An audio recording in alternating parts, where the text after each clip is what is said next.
Bonjour à tous. Alors, une petite vidéo aujourd'hui sur une sortie qu'on a fait dimanche. Vous allez voir, très sympa, avec pas mal de petites découvertes sur la lecture des panneaux, notamment. Vous verrez, ça va être très intéressant. Et puis j'ai essayé de trouver le meilleur moyen, vous savez, pour gérer les feux. Là déjà une petite astuce, quand vous avez les freins serrés, si vous appuyez vers le bas, hop, ça enlève les freins serrés, alors qu'avant je pensais qu'il fallait accélérer. Et j'essaye de trouver aussi le meilleur moyen pour confirmer le passage au feu vert. Avant, j'accélérais. Maintenant, j'utilise plutôt le Komodo. Je trouve ça plus naturel d'une certaine façon. On n'est pas obligé d'accélérer un peu, même si c'est très faible pour confirmer le passage au feu vert quand on est au régulateur. Donc voilà. J'essaie de trouver ma manière la plus naturelle d'utiliser cet arrêt au feu ou au passage au feu vert si on utilise le régulateur en ville. On peut très bien s'en passer hein, par ailleurs. Là, je voulais montrer que le panneau 30 a bien été reconnu. Là, la voiture se met à gauche. Vous voyez, quand je mets l'autopilote avec le maintien dans la voie, car il y a la petite ligne jaune pointillée. Donc ça, c'est intéressant. Vous voyez, elle est discontinue, hein, mais ça marche pas mal. Après, je vais enlever le maintien dans la voie. Par contre, évidemment, elle ne reconnaît pas la voiture, les dodanes. Donc ça, c'est pas pour tout de suite. Ça sera intéressant, n'empêche. Hein, si elle pouvait voir les dodanes. Alors, quand on va voir la visualisation en 4D, avec le nouvel algorithme, pourquoi pas? Pourquoi elle ne pourrait pas reconnaître les dodanes? Alors bon, à voir. En tout cas, c'est une piste intéressante. Là, vous voyez, on arrive à un stop. La voiture s'arrête. Elle s'arrête au bon endroit cette fois-ci et on repart. Là, pareil, maintenant, j'utilise plutôt le Komodo, sachant qu'il faut vraiment être quasiment à l'arrêt hein, pour pouvoir confirmer qu'on veuille répartir du stop. Hein. Si vous êtes à 10 km/h, j'ai déjà essayé ou plus rapidement. Si vous maintenez l'accélérateur, notamment la voiture, dès que vous le relâchez, elle va quand même s'arrêter au stop ou à l'intersection. Ce qui est logique d'ailleurs. Elle veut quand même qu'on s'arrête ou qu'on soit quasiment à l'arrêt pour qu'on puisse confirmer, pardon, qu'on veut continuer son bonhomme de chemin. Et voilà, nous voilà partis donc vers, alors je vais mal le dire, hein, comme d'habitude, Pfaffenheim, pour faire une petite balade dans les vignes. C'était très sympa d'ailleurs. Là, vous voyez, pareil, le feu vert, hop, j'utilise plutôt le Komodo pour confirmer le passage au feu vert. Alors vivement quand même que ce soit comme aux États-Unis. Hein. Quand on suit une voiture, c'est vrai que je vois pas trop l'intérêt de devoir confirmer qu'on passe au feu vert. Et par contre, je pense que si le feu passe à l'orange ou au rouge, après que vous avez confirmé, je pense que la voiture va quand même ralentir. Je crois que j'ai eu une ou deux fois cet exemple. Alors maintenant, voilà, on est sur une voie rapide. Vous allez voir un peu les petits problèmes avec la reconnaissance des panneaux. Donc on va voir ça au fur et à mesure. Là, vous voyez, je roule à 90. Pas de problème. Je vais vous montrer que là, on passe sur une voie rapide et en théorie, les panneaux devraient plus détecter. Or là, pour l'instant, vous voyez, les panneaux 90 sont encore détectés. Bien. Après, je me rabats avec le système FSD et puis je continue ma route. Là, vous voyez un panneau 110 qui n'est pas reconnu. Et vous allez voir après, ça va être intéressant. Il va reconnaître un panneau en fait que la voiture n'aurait pas dû reconnaître. Donc, je ne sais pas comment la voiture détermine si on est sur une voie rapide ou pas. Vous voyez là, un panneau 90 que la voiture ne reconnaît pas, et là, vous voyez, j'ai un panneau 90 que la voiture ne reconnaît pas non plus. Donc là, c'est le problème, hein, quand vous arrivez sur des zones de travaux, sur voie rapide autoroute, ben, la voiture ne reconnaît pas les panneaux de vitesse, on va dire, de travaux. Hein. Donc voilà, pareil, le panneau 70, vous voyez là, n'est pas reconnu non plus. Et donc, je suis obligé d'adapter la vitesse à la molette ou à l'écran, sachant que là, la voiture devant respecte la limite. Donc à la limite, je peux rester comme ça sans aucun problème. Donc j'espère que bientôt ce problème sera résolu. Là, pareil, on va regarder ce qui se passe. Et le panneau 70 n'apparaît pas. Donc, eh bien, on va prendre son mal en patience.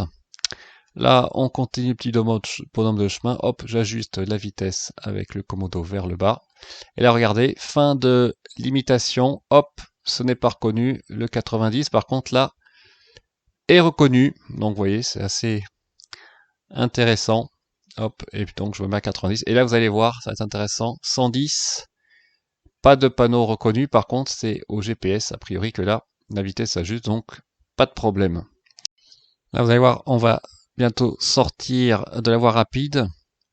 Et vous voyez, pour l'instant, j'ai la navigation sur autopilote et hop, disparaît maintenant. J'ai les 2 lignes bleues, donc je n'ai plus la sortie semi-automatique.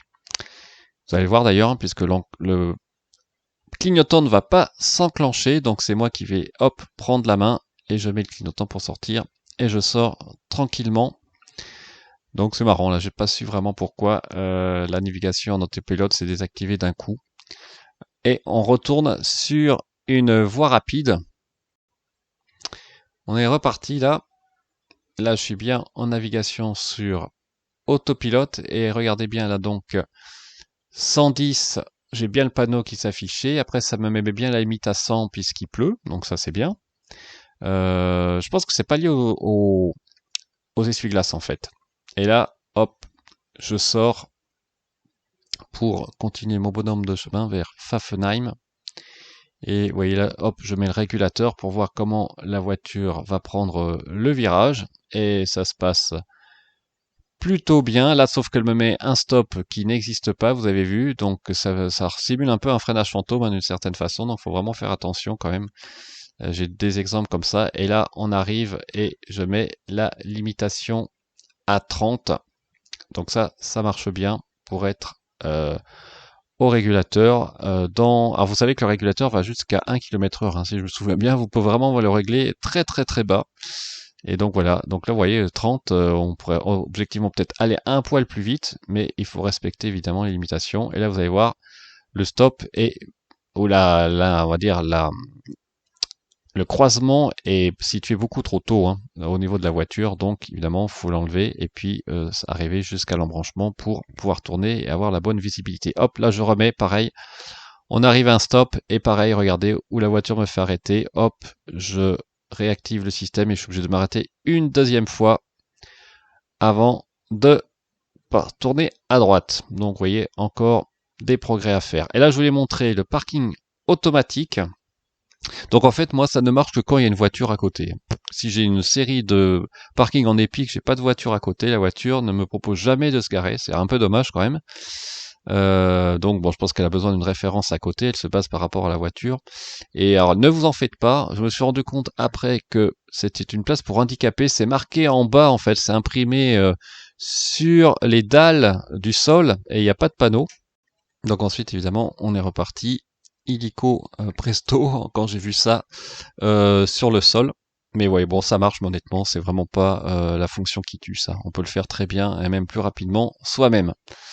On reprend notre petit bonhomme de chemin. Là, hop, je veux doubler, vous voyez. Donc je désactive le maintien dans la voie. Et je pense que c'est bientôt qu'on va voir donc l'erreur dont je vous ai parlé tout à l'heure, à savoir que la voiture va prendre comme panneau de vitesse une vitesse d'embranchement, vous voyez le 70, 50. Donc là on va regarder ça plus attentivement. Vous voyez, j'ai le panneau 70 qui est clairement destiné pour l'embranchement. On voit un peu la flèche là vers la droite et le bas. Et alors que la voiture va adapter la vitesse à 70 km/h. Comme on le voit mieux sur l'arrêt sur image, donc malheureusement j'ai pas pu prendre l'instant où on voit le panneau sur l'écran de 70.